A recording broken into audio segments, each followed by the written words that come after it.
Bom dia. Você já participou de um caça ao tesouro?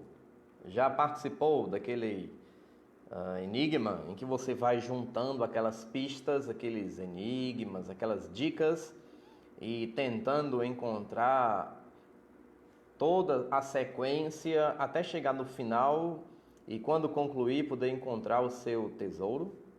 Você já pôde então desfrutar de uma brincadeira tão interessante e recompensadora como um caça ao tesouro? Cada dica daquele caça ao tesouro, cada novo enigma que você encontra, ele vai sendo somado aos enigmas que você já tinha adquirido. Então ele tanto vai lhe indicar a próxima pista que virá pela frente, como ele também servirá para acumular informações sobre a rota para o tesouro ou sobre a linguagem que será usada. O livro de Apocalipse seria incomparavelmente melhor, mas como um caça ao tesouro, em que a cada novo momento, a cada novo período, nós encontramos então uma nova pista, nós encontramos então uma nova dica, e essa dica que nós vamos encontrando, essas chaves para decifrar o livro de Apocalipse, a mensagem de Apocalipse, vão nos ajudando muito, tanto a entender como interpretar o livro, como também vão fornecendo o caminho para ser seguido durante o livro, até então chegar no seu final, ok? Então, sendo assim, quando nós percebermos que vamos avançando em Apocalipse, nós temos que identificarmos automaticamente quais são essas chaves. Nós já tivemos duas meditações em Apocalipse. Na primeira, nós encontramos uma dessas chaves, que é o estilo da mensagem, da linguagem utilizada. Então, o estilo da mensagem, ou seja, a linguagem utilizada, é através de notificação. O que é essa notificação? São símbolos que têm uma mensagem específica por trás.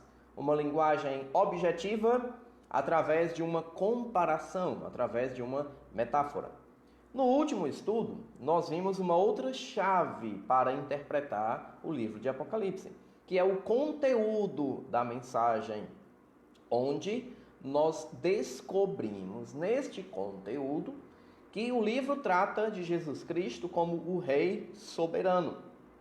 Então este é o conteúdo, e cada parte de Apocalipse, de um modo ou de outro, vai estar apresentando o Senhor Jesus como sendo o soberano, como sendo o Rei dos Reis, ou Senhor dos Senhores. Então esta será a mensagem apresentada em Apocalipse. E na passagem de hoje nós encontraremos uma terceira chave para conseguirmos interpretar o livro. É a estrutura na qual o livro está sendo montado. Mas essa chave, ela só vai ser então descoberta no finalzinho do estudo de hoje. Vamos ler Apocalipse capítulo 1, versículos de 9 a 20. Apocalipse 1, de 9 a 20. Eu, João, irmão e companheiro de vocês no sofrimento, no reino e na perseverança em Jesus, estava na ilha de Patmos, por causa da palavra de Deus e do testemunho de Jesus.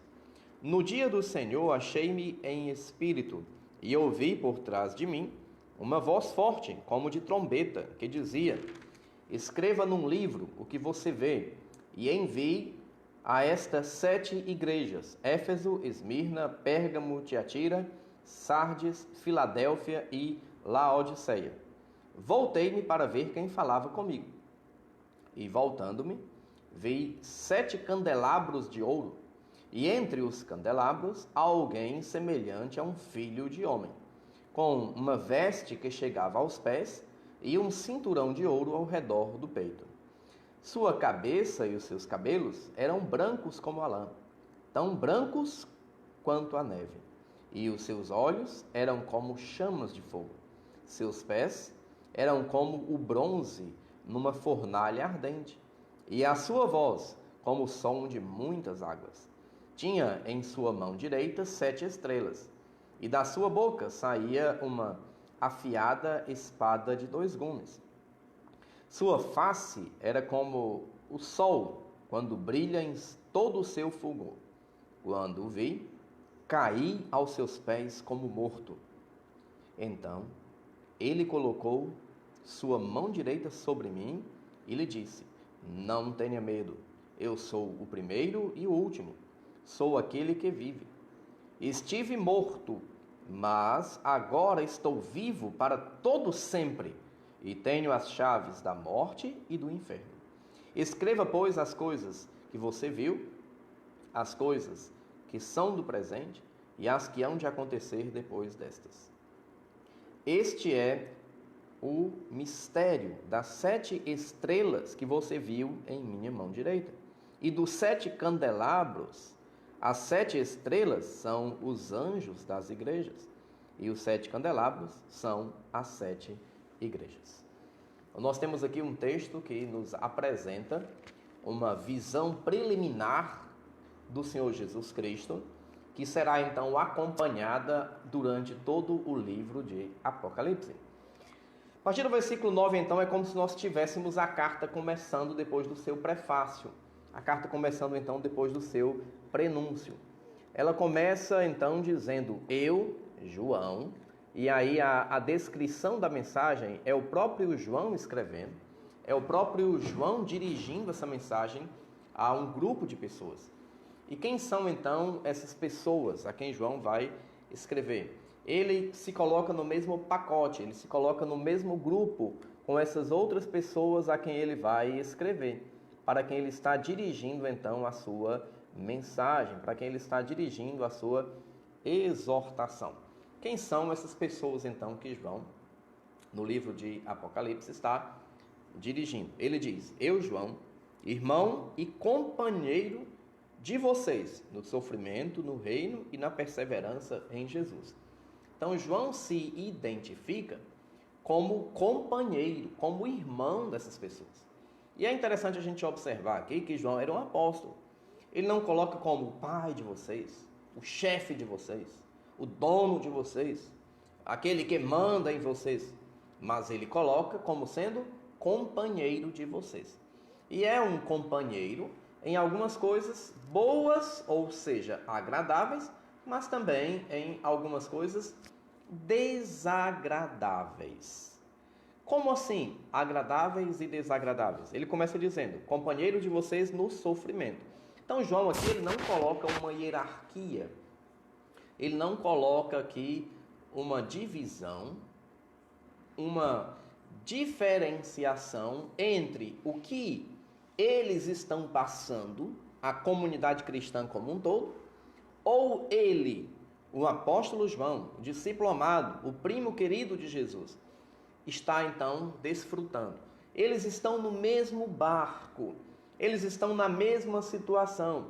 E João então destaca que esta mesma situação inclui sofrimento, o reino e a perseverança em Jesus. 3 palavrinhas-chave também para todo o livro, são essenciais ao longo do livro. Se tem uma coisa que Apocalipse se trata é do sofrimento, tanto do sofrimento do povo de Deus, aqueles que se converterem durante o período da tribulação, mas é um sofrimento passageiro, é um sofrimento temporário, como também o sofrimento daqueles que não se converterem, quando o Senhor Jesus voltar, então, como juiz da terra, aí sim é um sofrimento duradouro. Então, esse sofrimento, ele acompanha todo o livro de Apocalipse. Uma outra coisa é o reino. Este reino prometido desde o Antigo Testamento, este reino, então, que foi inaugurado com a chegada do Senhor Jesus aqui na terra, este reino que será instituído em sua plenitude, quando o Senhor Jesus voltar à terra, João diz: nós somos companheiros neste reino. Nós temos aí um privilégio tremendo de participar deste reino. Mas ele termina dizendo que é companheiro também na perseverança.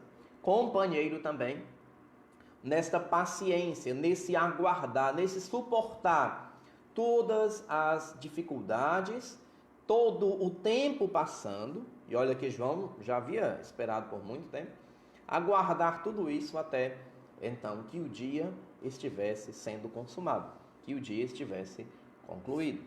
E aí então João diz que tudo isso é em Jesus. Companheiro em Jesus. Companheiro através de Jesus. Companheiro por causa de Jesus.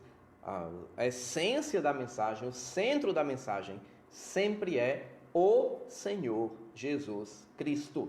Tudo que nós somos por causa dele. Tudo que nós somos para ele. Tudo que nós somos em virtude dele e tudo que nós somos através dele. Essa é a mensagem não só do livro de Apocalipse, mas a mensagem de toda a Bíblia. Porém, como Apocalipse é aí a cereja do bolo, é o último capítulo desse livro de 66 capítulos, então nós temos uma descrição de que isso em Jesus acontecerá e que nós que estamos com Jesus não precisamos temer. João, então, ele tem aqui o que nós poderíamos dizer o cenário da visão. Nesse cenário, ele então começa a apresentar o ambiente onde ele está. E ele diz que estava na ilha de Patmos. O que é essa ilha de Patmos? A ilha de Patmos é uma ilha pequena, uma ilha de aproximadamente 15 quilômetros, para alguns entre 14 e 16 quilômetros de comprimento, por entre 7 e 9 de largura. Uma ilha pequena, não era uma ilha grande, uma ilha considerável. E ela ficava ali no mar Egeu, próximo, relativamente perto da cidade de Éfeso, uns 80 quilômetros, arredondando ali da ilha de Patmos para chegar em Éfeso, chegar ali na região da Ásia Menor.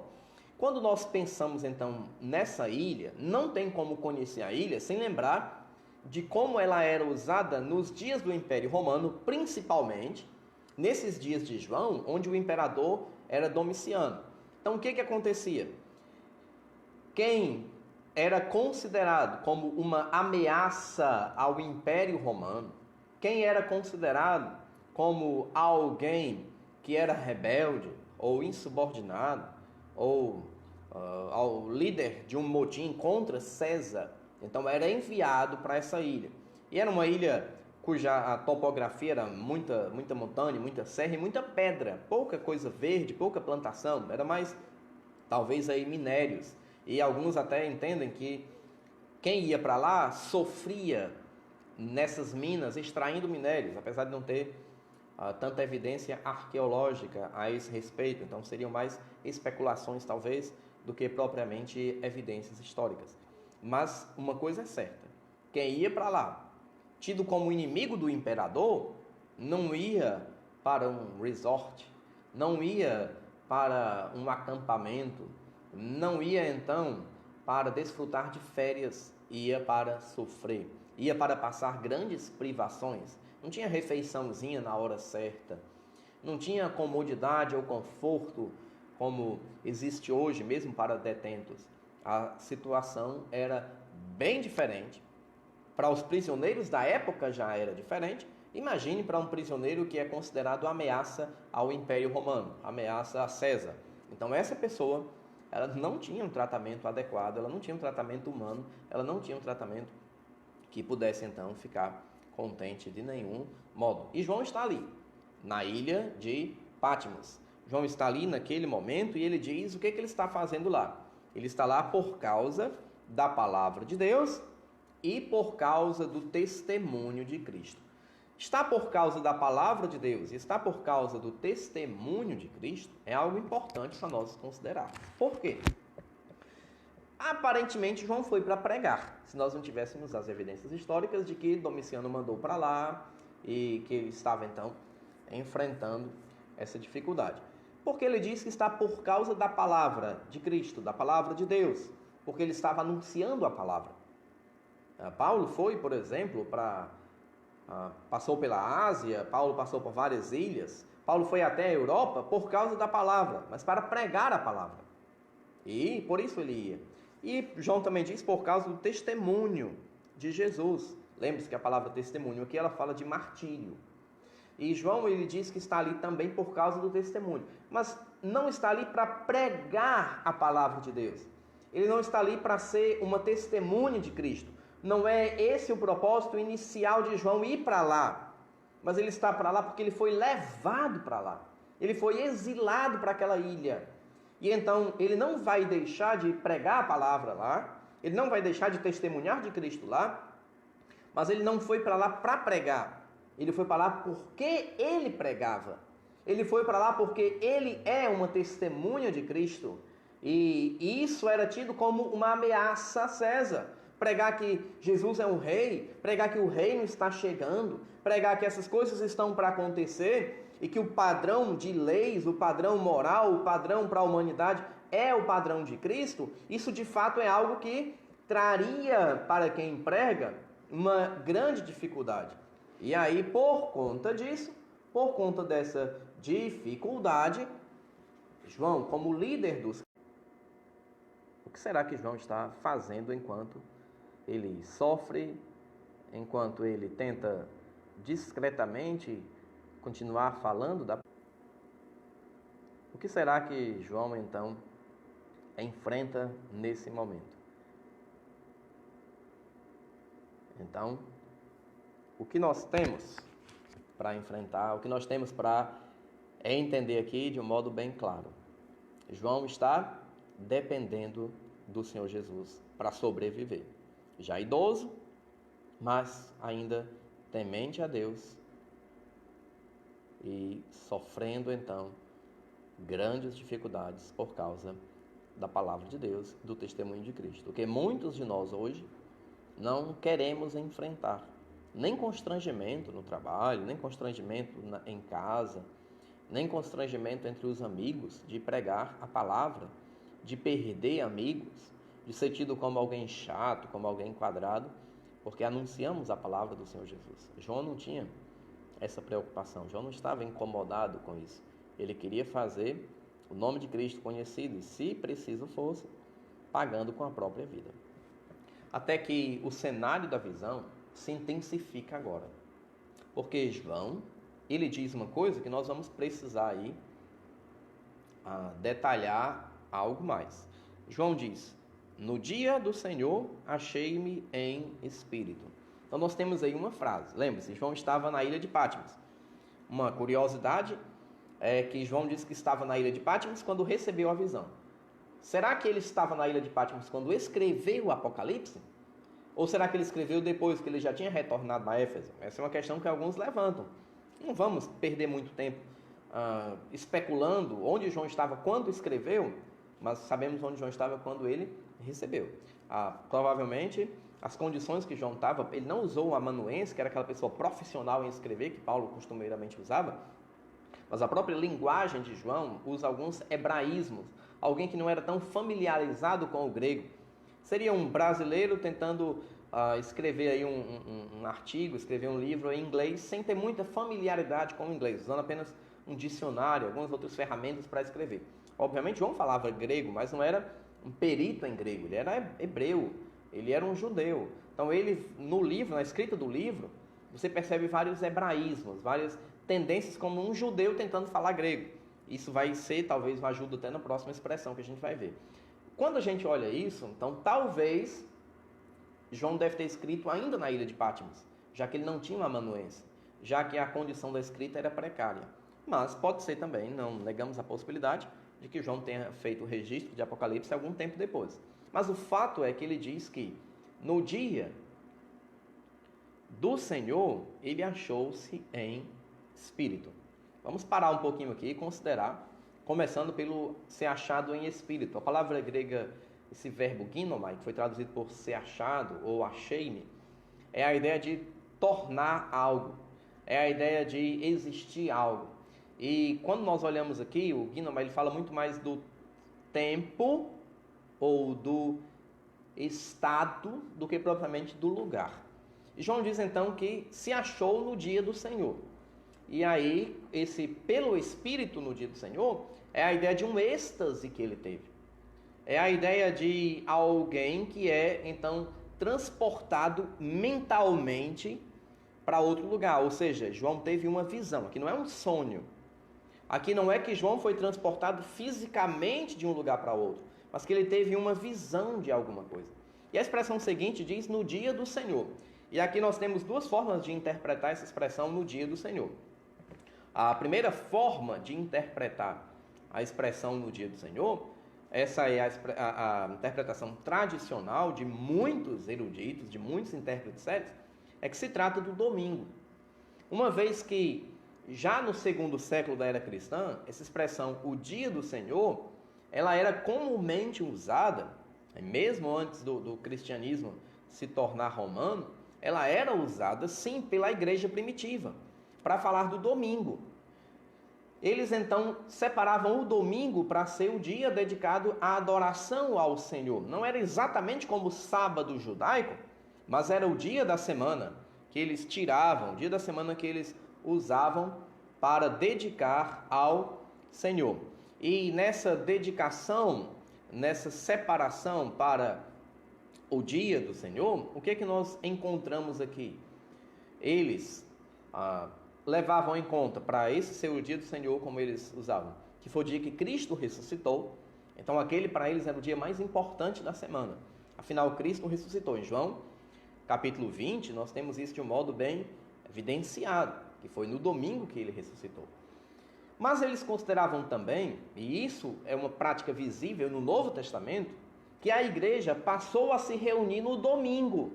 A igreja passou a se reunir no primeiro dia da semana. Cristo apareceu para a igreja quando ela estava reunida no primeiro dia da semana. Você pode olhar, por exemplo, em João capítulo 20, versículo 19 e 20. Vamos brevemente folhear nossas Bíblias. Vamos para João. Cristo já ressurreto, ele então vem aparecer para a igreja e ele parece que faz questão de aparecer no domingo. Não sei se é porque ele quis que fosse esse dia que ele aparecesse ou porque era o dia que a igreja estava reunida. João capítulo 20, o próprio João, mesmo autor de Apocalipse, versículos 19 e 20, diz assim: ao cair da tarde, daquele primeiro dia da semana, estando os discípulos reunidos, a portas trancadas por medo dos judeus, Jesus entrou, pôs-se no meio deles e disse: Paz seja convosco. Tendo dito isso, mostrou-lhe as mãos e o lado, e os discípulos alegraram-se quando viram o Senhor. Então Cristo ele aparece aqui no primeiro dia da semana, que era o dia que a igreja estava reunida. Na verdade não era a igreja ainda, porque a igreja ela só vai surgir no dia de Pentecostes. Mas um dia que os discípulos de Cristo estavam reunidos, eles se reuniram no domingo, no primeiro dia da semana, e Cristo aparece para eles nesse dia. Passando um tempinho depois, versículo 26, nós somos surpreendidos com a seguinte afirmação: uma semana mais tarde, ou seja, no domingo seguinte, os seus discípulos estavam ali outra vez, e Tomé com eles. Apesar de estarem trancados, as portas fechadas, Jesus entrou, pôs-se no meio deles e diz: Paz seja com vocês. Então, observe que uma semana depois a igreja se reuniu de novo. Ou seja, a igreja voltou a se reunir no outro domingo, no domingo seguinte. E Cristo então volta a aparecer para os seus discípulos apenas no domingo seguinte. Interessante isso, né? E a partir daí então, a prática da comunidade cristã é se reunir no domingo. Por exemplo, Atos, capítulo 20, versículo 7.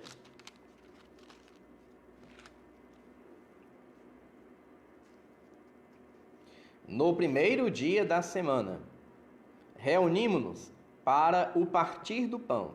E Paulo falou ao povo.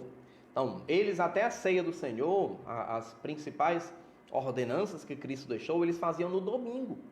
O dia principal do culto da igreja era o domingo. O dia que eles tiravam para o Senhor era o domingo. Apesar de que em todos os dias eles não desprezavam o Senhor, mas o dia do Senhor para aquela igreja era o domingo. O dia que eles cultuavam era o domingo. E aqui diz que no primeiro dia da semana nós nos reunimos para o partir do pão, aquele culto que envolve a ceia do Senhor.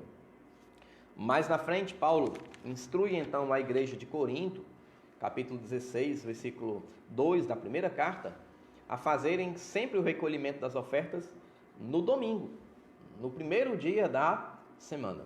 E somos bombardeados com informações históricas de que a igreja, ela desde os seus primórdios, ela se reuniu no domingo. O dia principal dos cultos cristãos era o domingo, não foi uma coisa imposta por Roma. Era uma prática do cristianismo desde o início. Ela reunir-se no domingo, ok? Então isso ninguém questiona, isso é algo evidente. E por conta disso, então muitos estudiosos, muitos eruditos entendem que quando diz que João achou-se no Espírito no dia do Senhor, é que num domingo que João estava em Patmos, o Espírito então leva João para ter essas visões.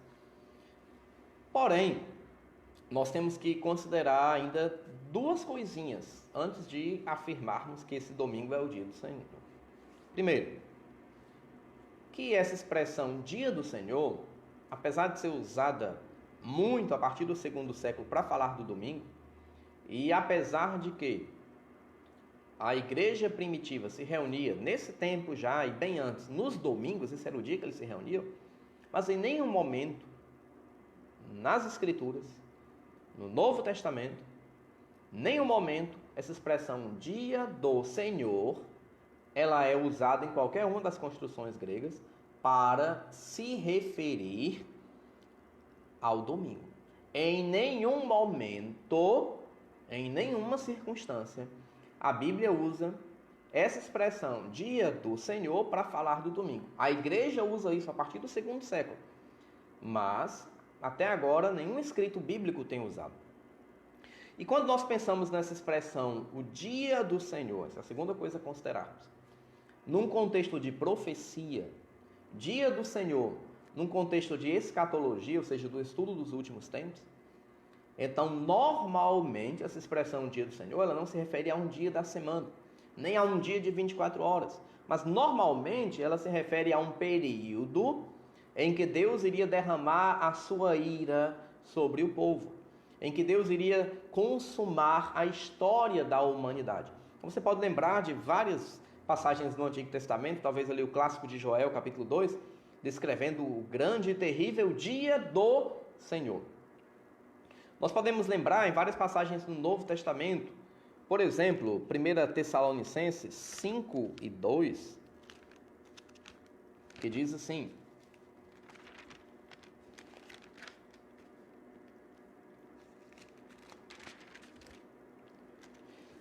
pois vocês mesmos sabem perfeitamente que o dia do Senhor virá como um ladrão de noite.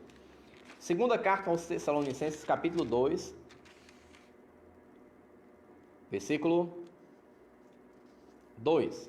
Quer por palavra, a que não se deixem abalar, nem alarmar tão facilmente, quer por profecia, quer por palavra, quer por carta, supostamente vinda de nós, como se o dia do Senhor já tivesse chegado.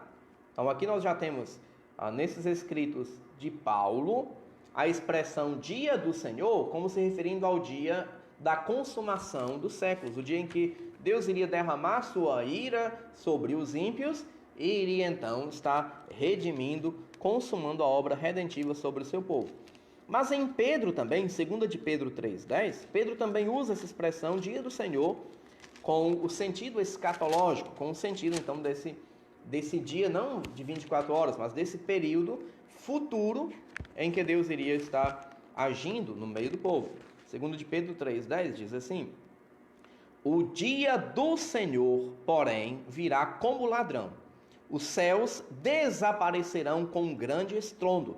Os elementos serão desfeitos pelo calor, e a terra e tudo o que nela há será desnuda. Então observe que a linguagem do dia do Senhor, mesmo no Novo Testamento, essa expressão, ela já parece estar remontando à linguagem que João vai usar em Apocalipse para descrever os eventos que irão suceder à visão que ele tem. Porém, nós temos que lembrar um detalhezinho aqui que é o que deixa um pouco a dúvida. Essa expressão, o dia do Senhor, como aparece em João, aqui em Apocalipse, é a expressão Kyriake Hemera, ou seja, é o dia Domini, é o dia do Senhor. Mas é uma construção grega única, só vai aparecer nesse momento aqui em toda a Bíblia, em todo o Novo Testamento, que é o testamento que usa a língua grega. Quando Paulo fala do dia do Senhor, quando o próprio Pedro fala do dia do Senhor, eles constroem a frase de um outro jeito. É Hemera, que quer dizer dia, Kyriou, ou do Senhor. Então é uma construção grega diferente. O que leva muitos a dizer, olha, João não está falando da mesma coisa que Paulo e Pedro, porque ele está construindo uma expressão que é o Kyriake Hemera, enquanto que eles estão falando o Hemera Kyriou. Ou seja, a forma de construir a expressão dia do Senhor é bem diferente de como João constrói para como Paulo e Pedro constroem. Porém, nós somos lembrados que João ele não era um perito no grego, que João ele não usa também um amanuense para estar escrevendo ali, alguém bom no grego para estar escrevendo. E João ele pode estar enfatizando muito mais o Senhor do dia do que o dia do Senhor. E esse hebraísmo ou essa ênfase que João está usando pode ser uma característica dele, João, e não necessariamente que ele esteja tratando de uma coisa diferente do que Paulo e Pedro trataram.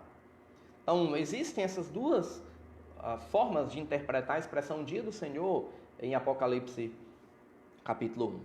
Pode ser que seja o domingo, alguns entendem assim, porém, num contexto escatológico, e por falta dessa expressão no restante do Novo Testamento, eu creio que é ignorar, talvez, alguns fatores aí da teologia profética de usar a expressão dia do Senhor simplificando a um dia da semana. E apesar de que a expressão que João usa ela é rara, ela não vai aparecer em outro momento. Essa expressão Kyriate, ou do Senhor, só Paulo vai usar em 1 Coríntios 11 quando trata da ceia. Que ele diz, não é a ceia do Senhor que vocês estão comendo. Então aquele do Senhor ali é a única vez que vai aparecer do Senhor dessa mesma forma. Pode ser que não seja, de fato, o dia do Senhor. Mas é a visão que João descreve em Apocalipse. Não é a visão que os profetas descrevem do dia do Senhor? Não é o que Pedro diz do dia do Senhor, que estará, então, os elementos do céu sendo abrasados, tudo sendo, então, destruído? É difícil ignorar também essa evidência. Eu entendo, pessoalmente, que o dia do Senhor, em Apocalipse 1, versículo 10, trata especificamente de que João foi transportado da ilha de Patmos para um evento futuro chamado Dia do Senhor. E ele então, mesmo estando fisicamente na ilha de Patmos, espiritualmente, com os olhos da visão que ele tem agora, ele está enxergando o dia do Senhor. Ele está vendo o que aconteceria logo depois, o que aconteceria adiante. E João, então, ele mergulha nessa visão.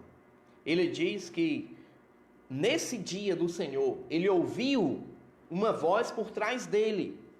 Ele ouviu uma voz como uma voz de trombeta, uma voz forte. Imagine o susto que João tem. Ele já está vendo uma coisa diferente, uma visão distinta daquela situação que ele estava vivenciando. De repente, mesmo em meio a essa visão, João escuta um som, um barulho, uma voz como de trombeta, uma voz forte. Então observe, não era João quem estava procurando a voz, não era João quem estava procurando as coisas, afinal estavam atrás dele. Era essa voz que estava procurando João, era essa voz quem estava chamando João, era essa voz quem estava separando João para isso. Aqui é uma voz exclusiva que mais ninguém da ilha de Patmos poderia ouvir. É uma voz que só João teve acesso, mas também era uma voz que João não podia recusar-se a ouvir. Era uma voz que não tinha como João não estar presenciando, não estar testemunhando, afinal era como de trombeta. E o som da trombeta é aquele som estridente, é aquele som retumbante, é aquele som que ele é um som alto, é um som audível e é um som distinto. Então a trombeta ela era usada para transmitir mensagens. Em alguns momentos ela era usada para fazer o exército acordar. Você já deve ter visto aqueles filmes do exército, de acampamento, que tocam a trombeta com aquele toque, e então todo mundo já sabe que está na hora de levantar. Outros toques na batalha da trombeta eram para o povo então ir em direção ao exército inimigo. Então eles já reconheciam aquele toque, é hora de atacar. Outro toque da trombeta é para retirar-se, para o povo fugir. Então, aquele toque da trombeta, ele servia para alertar as pessoas do que estava acontecendo. Então, a trombeta, ela tinha um som próprio, com um toque próprio. Tanto é que quando Paulo corrige o modo como os coríntios estavam usando o dom de línguas na igreja, onde havia pessoas falando em línguas sem haver interpretação, Paulo diz, olha, isso aí é como uma trombeta dá um sinal incerto, não vai ter som nenhum, não tem propósito nenhum, não aproveita para nada, se não houver uma interpretação, se não houver um significado, se não houver um propósito específico do que está sendo falado. E João então diz que está aqui ouvindo esse som por trás dele, um som como de trombeta. E essa voz então diz a João um recado, dá a João uma frase: escreva, pois, num livro o que você vê. Aquilo que você está vendo, escreva no livro.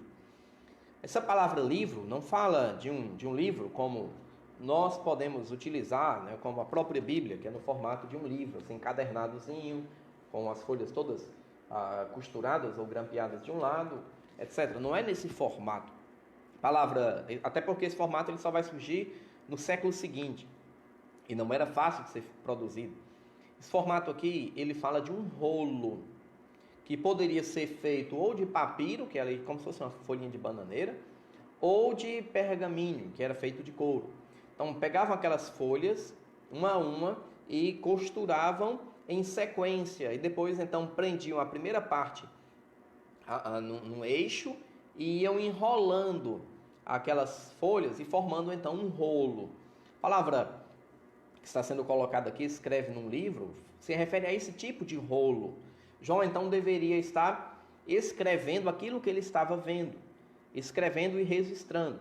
E a mensagem ainda continua dizendo que ele deveria pegar este escrito, esta mensagem que ele iria escrever, e enviar para 7 igrejas. E envia para estas 7 igrejas: Éfeso, Esmirna, Pérgamo, Tiatira, Sardes, Filadélfia e Laodiceia. Então lembre-se aqui do que está sendo colocado. Lembre-se da mensagem que está sendo dita e da importância do que está sendo dito a João. Ele deveria pegar essa mensagem e escrever para essas 7 igrejas. Então tem um destinatário específico. Novamente o número 7 aparecendo aqui. As 7 igrejas. Lembra que formam aquele círculo lá, né? Começando com Éfeso, vai subindo por Esmirna, Pérgamo, Tira, Sardes, Filadélfia e encerrando com Laodiceia. É um círculo ali na Ásia Menor, pertinho aqui de Patmos, onde João estava. Então, quando você lembra disso, essa carta que João vai escrever de Apocalipse, esse livro, esse rolo, deveria ser enviado inicialmente para um círculo completo de igrejas, que na verdade, vamos ver um pouco mais na frente, elas representam a totalidade das igrejas. João então escuta isso, ele está de costa para quem está falando. Mas aí o versículo 12 diz que ele se volta para ver quem fala com ele. E agora, a partir daqui, nós temos o conteúdo da visão. Essa visão preliminar, nós vimos o cenário no qual João estava quando teve, e agora nós vamos ter o conteúdo do que João vê, para que ele escreva então, essa visão preliminar do Senhor Jesus Cristo, essa visão preliminar do Cristo glorificado, essa visão preliminar do Rei dos Reis, Senhor dos Senhores. João então se vira. Quando João se vira, e aqui não é a ideia apenas de olhar de rabinho de olho, ou virar apenas o pescoço para poder ver, João ele se vira com o corpo completo, ele dá meia volta. Ele então fica de frente para aquele que está falando com ele, para aquela voz de trombeta que estava sendo dirigida a ele. João então olha e ele vê. Quando ele olha, o que ele vê? Ele vê 7 candelabros. E esses candelabros são de ouro.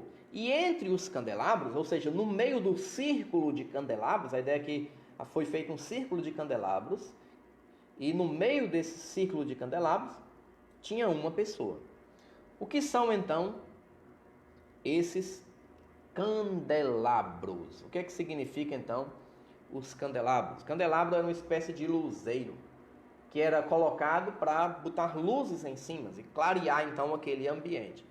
Então esses candelabros seriam talvez hoje comparado aí com os castiçais para botar velas, né? A ideia de um suporte para colocar lâmpadas, aquele suporte que a palavra candelabro não excluía a própria lâmpada estar nele. Então, cada candelabro deveria ter uma lâmpada brilhando, deveria ter uma luz acesa. Nós vamos descobrir que nem todos os candelabros estão brilhando com a igual intensidade, alguns capítulos aí na frente. E esses candelabros, eles estão formando então um círculo, esses luzeiros estão formando um círculo, e no meio desses luzeiros tem uma pessoa. Essa pessoa está sendo iluminada através desses candelabros. Essa pessoa está sendo cercada por esses candelabros. Esses candelabros eles servem para brilhar, fazer com que todos os olhos se voltem para essa pessoa que está no meio dos 7, novamente o número 7, 7 candelabros, e são candelabros de ouro, o que faz o brilho da luz reluzir ainda mais, refletir ainda mais. E aí então, tem lá alguém. Como é que João descreve essa pessoa que está no meio dos candelabros?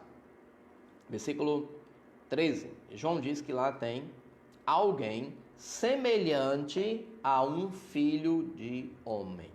Então João vai usar a expressão que no dia do Senhor ele viu alguém semelhante a um filho do homem. Como assim?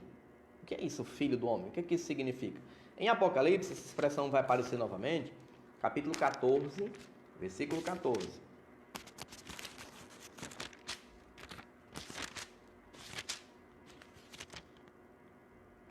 Diz assim: olhei, e diante de mim estava uma nuvem branca. Olha a imagem aqui de Apocalipse 14, 14.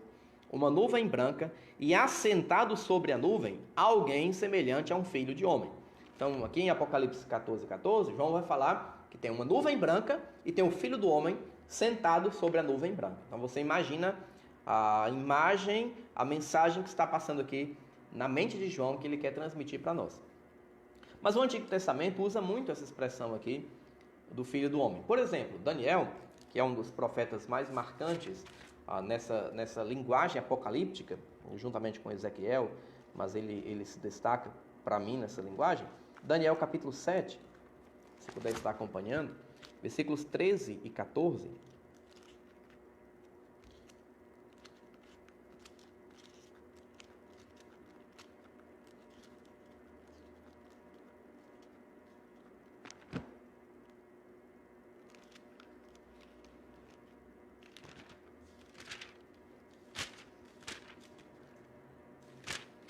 Nós somos informados o seguinte a respeito de uma visão que Daniel teve.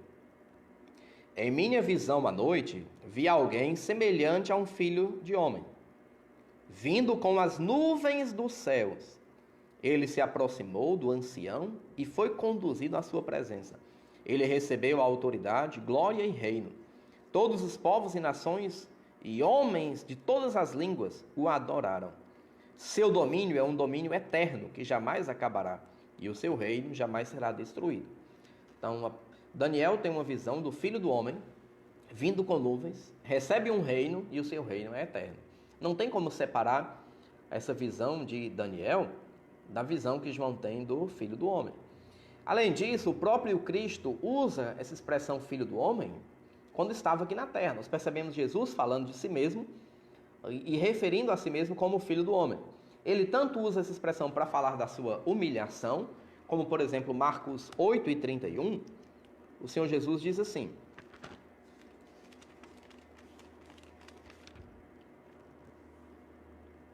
então ele começou a ensinar-lhes que era necessário que o Filho do Homem sofresse muitas coisas, fosse rejeitado pelos líderes religiosos, pelos chefes dos sacerdotes, pelos mestres da lei, fosse morto e depois ressuscitasse. Então Cristo fala da sua morte ali, daquele sofrimento, daquela rejeição e também da ressurreição, referindo-se a ele como sendo o Filho do Homem. Mas Cristo também usa essa expressão Filho do Homem para falar da sua exaltação. Aqui em Marcos, por exemplo, capítulo 14, versículo 62. Marcos 14, 62. Ele diz: sou, disse Jesus, e vereis o Filho do Homem assentado à destra do Todo-Poderoso, vindo com as nuvens dos céus. Observe bem, Cristo se refere a si mesmo como sendo o Filho do Homem, diz que vai estar ao lado do Todo-Poderoso. Lembra que em Daniel foi dito que ele estaria ao lado do ancião, e Cristo diz que viria com as nuvens dos céus. E lembre que lá em Daniel fala nas nuvens, que ele viria com as nuvens, e em Apocalipse diz que ele está sentado sobre nuvens. Então essa linguagem ela está totalmente entrelaçada. Essa expressão Filho do Homem é uma expressão usada nos profetas para falar do dia do Senhor, em que Jesus Cristo, o Messias, o Rei, viria e com os seus anjos, com o seu poder, com a sua glória, e instituiria um reinado que nunca mais teria fim. Então nós temos aqui claramente uma expressão messiânica e uma expressão de Cristo como sendo o juiz e rei de toda a terra. Mas ele também é apresentado agora como um sumo sacerdote. Essa figura fica clara em Apocalipse quando descreve como ele está vestido. E diz que a sua veste, o modo como esse Filho do Homem estava vestido, era com uma veste que chega aos pés e um cinturão de ouro ao redor do peito. Se você for ler Êxodo 28:4, você vai ver a semelhança do modo como o sumo sacerdote deveria ser vestido. Aquela roupa talá, aquela roupa única até os pés, ela seria então contínua. E aquele cinturão, e aqui um cinturão de ouro que Cristo veste, remonta então ao período em que Cristo, como sumo sacerdote, se apresenta. Então, o rei, juiz e também sumo sacerdote. Mas a descrição da visão aqui, que você pode ler também com calma depois, Daniel 10:5, talvez lhe ajude a fazer outro paralelo aí entre essa visão do Cristo glorificado, do Cristo ressurreto, com essa visão que Daniel tem e que João estabelece aqui. João então descreve mais detalhes. Descreve o cabelo dele e a sua cabeça, e João não consegue imaginar uma coisa tão branca como aquilo, e mais branco do que aquilo seria impossível. João então compara a elementos bem conhecidos ali para poder eles perceberem. João diz que, versículo 14, a sua cabeça e seus cabelos eram brancos como a lã e brancos como a neve. Então você observa essa descrição de lã e neve sendo comparados à cabeça, ao cabelo desse Messias, ao cabelo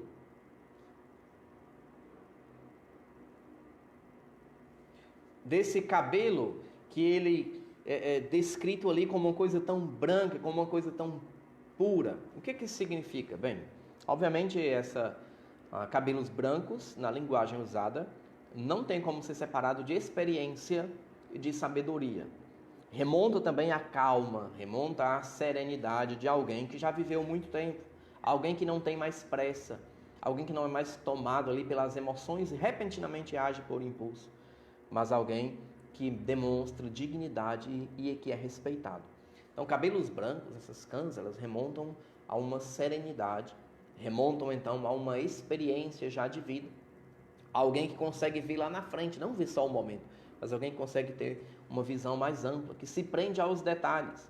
Alguém que consegue enxergar o todo e não apenas uma pequena parte da situação. Mas além disso, em Isaías 1:18, nós percebemos que essa descrição, como João faz, ela também é sinônimo de pureza. Também trata, além da experiência vivida e vivenciada, do ancião de dias, é também um sinônimo para a pureza. Isaías 1:18 diz: venham, vamos refletir juntos, diz o Senhor. Embora os seus pecados sejam vermelhos como escarlate, eles se tornarão brancos como a neve, e embora sejam rubros como a púrpura, eles se tornarão brancos como a lã. Então, Isaías usa a expressão de branco como lã e neve para falar de pureza. E obviamente aqui Cristo, nosso sumo sacerdote puro, que derramou o seu sangue para pagar pelos nossos pecados e nos deixar então puros também, purificados através dele. Obviamente não tem como separar isso da visão. Mas quando nós pensamos em alguém com a cabeça branca, pensamos em alguém já sem vigor, pensamos em alguém ali já fragilizado, alguém que não tem mais aquela mesma saúde, aquela mesma disposição, aquela mesma vitalidade. Esse não é o caso do homem que João vê aqui em Apocalipse. Afinal, os seus olhos são como chamas de fogo. A ideia aqui é de vigor, é de um olhar penetrante, de um olhar intimidador. Estar diante do olhar de Cristo é como ser provado pelo fogo. Você percebe isso na descrição do tribunal de Cristo, tanto em 2 Coríntios 5, versículo 10, como em 1 Coríntios capítulo 3, quando é descrito ali entre os versículos 10 e 15, você percebe que é como ser provado pelo fogo, se apresentar diante de Cristo. Imagine o olhar de fogo, olhos de fogos direcionados para você. Então é algo intimidador, é algo de fato assustador e que nós devemos considerar, que nós devemos estar pensando nessa visão do Cristo que sonda os corações, do Cristo que vê tudo, que nada pode se esconder, que está então diante dele toda a terra, todo o nosso ser e todo o nosso pensamento e o nosso coração. Mas a descrição continua, diz que ele tem os pés de bronze.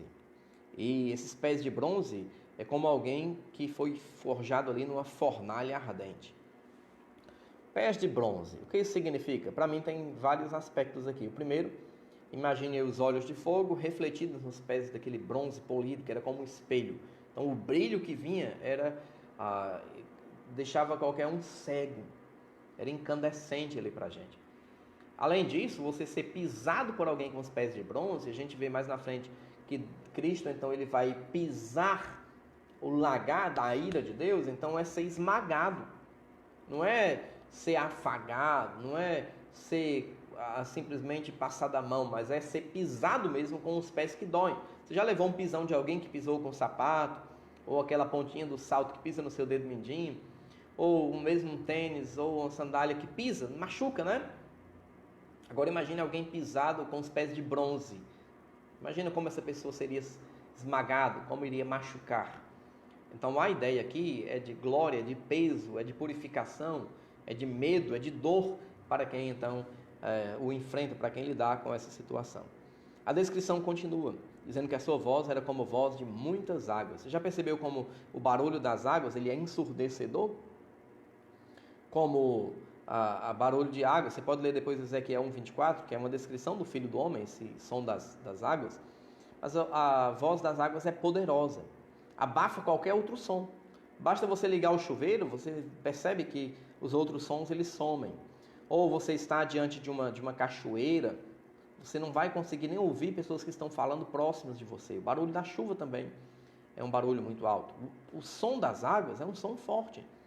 E isso leva a descrever aqui que o som da voz da palavra de Deus silencia qualquer outra pessoa, silencia qualquer outro tipo de som. Mas além disso, na sua mão ele tem 7 estrelas. Então perceba que as 7 estrelas na mão direita, tem algo que ele está cuidando ali, tem algo que ele está guardando. Novamente o número 7 aparecendo, isso não pode ser despercebido. E 7 estrelas que estão ali na sua mão, que ele dá importância, afinal é na mão direita, que ele tem um cuidado especial com essas 7 estrelas. E o que são as 7 estrelas? Daqui a pouquinho a gente vai ver, antes do final ainda dessa meditação, a gente vai descobrir o que são as 7 estrelas que estão na mão do Senhor Jesus glorificado. Mas da boca dele sai uma afiada espada de 2 gumes. Uma espada de 2 gumes saindo da sua boca. Que figura de linguagem está sendo usada aqui? Você lembra que em Efésios 6,17, Paulo tratando ali da armadura de Deus que nos é dada, ele fala do capacete da salvação, ele fala da preparação do evangelho da paz, que é a sandália para os pés, ele fala do escudo da fé, couraça da justiça, e ele fala da espada do Espírito. E essa espada é o que? A palavra de Deus.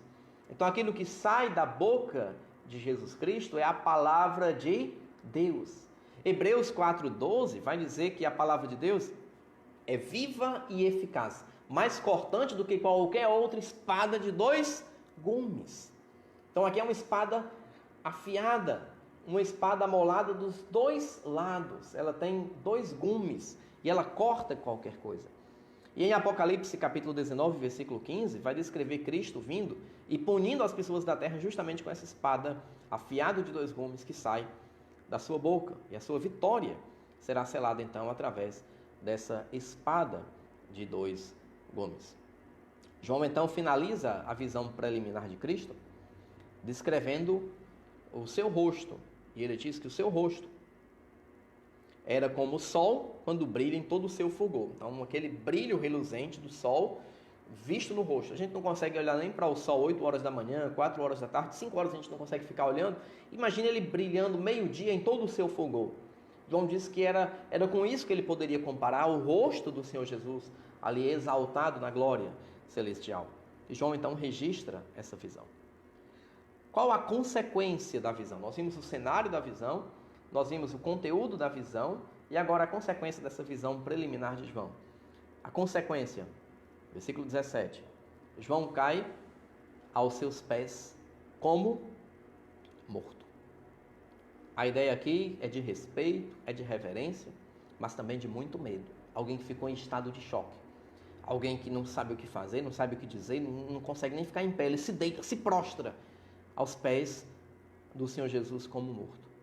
Mas nesse momento, o Senhor Jesus coloca a mão, não qualquer mão, mas a mão direita, aquela mão cuidadosa, aquela mão atenciosa, coloca sobre João, demonstrando carinho, demonstrando empatia, transmitindo consolo, transmitindo um afago para João. E ele então diz: não tenha medo. Essa frase, ela é uma frase clássica, célebre aí, em todos os momentos que há uma nova revelação. Quando o anjo chega, a primeira coisa que parece que ele diz é: não tenham medo, não se assustem. E ele vai então dizer a mensagem. E o Senhor Jesus, ele diz por que João não deveria ter medo. Ele diz, versículo 17: eu sou o primeiro e o último. Cristo se apresenta então como sendo o primeiro e como sendo o último, como sendo o início de tudo e como sendo também a consumação de tudo. Ele é apresentado aqui, ele é descrito aqui como aquele que deu início à vida e que também vai consumar. É o iniciador e é também o finalizador. O Senhor Jesus é o primeiro e o último. Essa expressão ela é usada, não é para qualquer pessoa, ela é usada para falar do Deus eterno. Isaías, capítulo 44, versículo 6, Isaías nos diz o seguinte: assim diz o Senhor, o Rei de Israel, seu Redentor, o Senhor dos Exércitos: eu sou o primeiro e sou o último, e além de mim não há Deus. Quem então é como eu? E ele vai continuando a visão. Ele diz: eu sou o primeiro e o último. Aqui é uma expressão para falar de Jeová. Se você está pensando em Jesus como sendo alguém que não é divino, não é o Deus do Antigo Testamento, então você vai ter que explicar como é que ele usa o título que Jeová usa no Antigo Testamento para dizer de si mesmo que é o primeiro e o último e que além dele não há Deus. É o título que Cristo usa para falar de si. Afinal, ele diz: estive morto e tornei a viver, mas agora vivo para todo sempre. Então Cristo ele mostra a sua eternidade. Ele demonstra que ele tem então o poder sobre a vida e a morte. Você pergunta quando foi que o primeiro e o último esteve morto e tornou a viver? Obviamente na crucificação e na ressurreição de Cristo. São esses dois eventos aqui que estão sendo mencionados. Cristo então morreu e ressuscitou e agora vive para todo sempre. E ele tem em suas mãos a chave da morte e a chave do inferno. Por ter a chave da morte e por ter a chave do inferno, significa que Cristo agora é não só aquele que é o autor da vida, o que prova a vida, mas ele também é o dono da morte. Ele também é aquele que reina sobre a vida e que reina sobre a morte.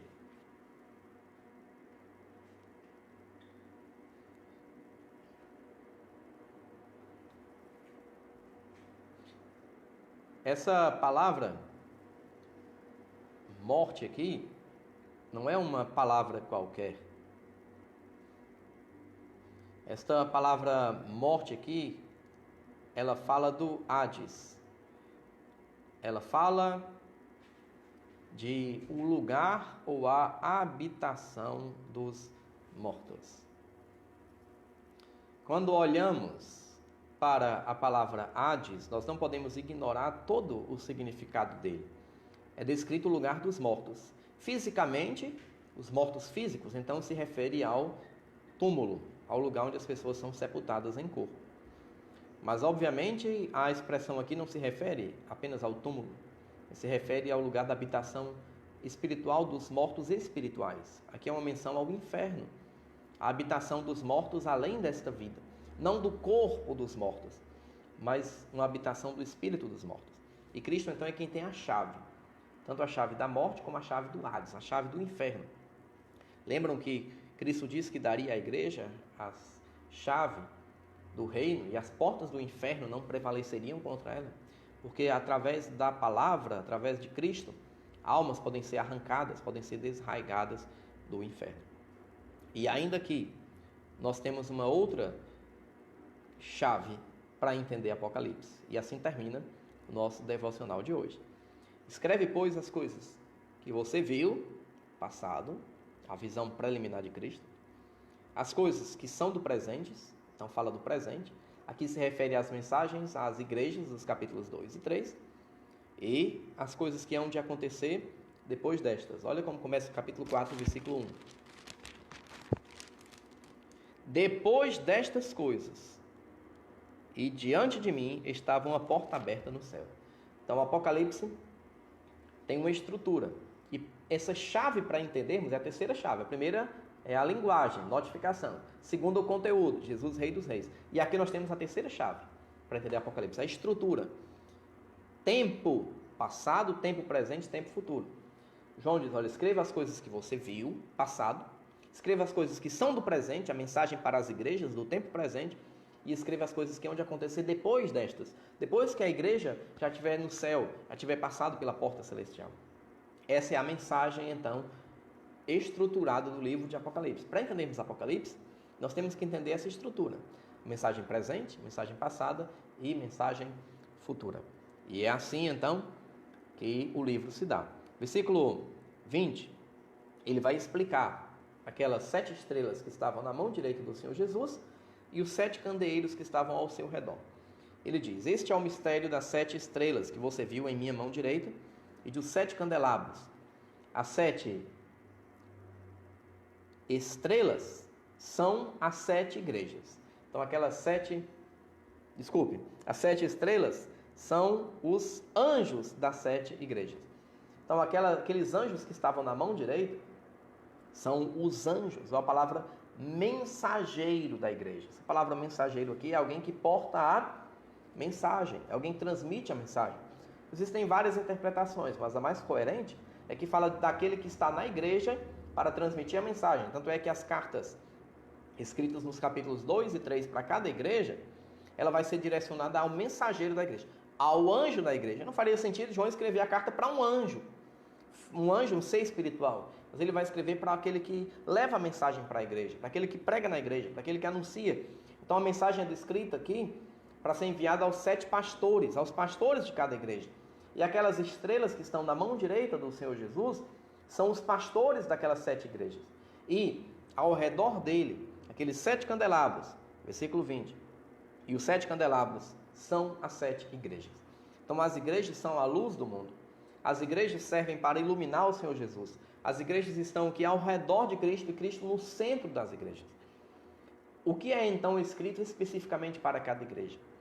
Como é que esses anjos das igrejas vão receber essa mensagem? Isso nós iremos ver apenas no próximo domingo. Mas o que nós descrevemos aqui, o que nós aprendemos aqui, o que nós podemos meditar aqui, é de suma importância para a nossa vida. O Senhor Jesus, Rei dos Reis, Senhor dos Senhores, a sua visão celestial causa medo, causa pavor, mas ao mesmo tempo ela é reconfortante. Aquele João que se reclinava no peito de Cristo, quando viu Cristo glorificado, teve medo. Imagine como nós reagimos quando chegamos diante desse Deus puro, santo e justo, todo-poderoso. Não é apenas aquele Deus passa a mão como um vovozinho na cabeça dos netos. Não é assim que é descrito pela Bíblia, o Deus das Escrituras. Mas sim, como um Deus todo-poderoso, um Deus justo, mas ao mesmo tempo um Deus misericordioso, um Deus que se preocupa com o seu povo, um Deus que manda mensagens para o seu povo, um Deus que alerta o seu povo e um Deus que consola o seu povo. Esse é o Deus a quem nós servimos, na pessoa e através do Senhor Jesus Cristo. A Ele seja a glória, o louvor e o domínio pelo século dos séculos. Amém. Que Deus abençoe a cada um.